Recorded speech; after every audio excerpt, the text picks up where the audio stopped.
Ferry Irawan resmi ditahan Polda Jawa Timur. Aktor Ferry Irawan resmi ditahan Polda Jawa Timur. Suami Vena Melinda itu ditahan seusai jalani pemeriksaan di Polda Jawa Timur.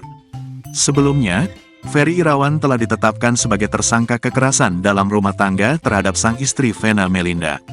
Penahanan Ferry Irawan disampaikan oleh Kabid Humas Polda Jawa Timur, Kombes Pol Dirmanto, Senin, tanggal 16 Januari tahun 2023. Malam ini juga, penyidik sudah menetapkan penahanan terhadap FI, kata Dirmanto.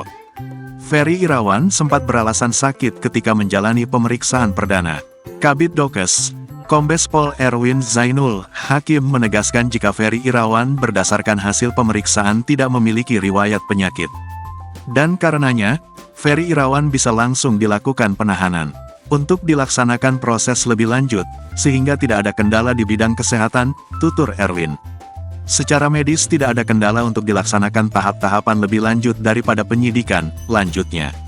Diberitakan sebelumnya Vena Melinda mengalami dugaan tindak kekerasan dalam rumah tangga oleh suaminya, Ferry Irawan.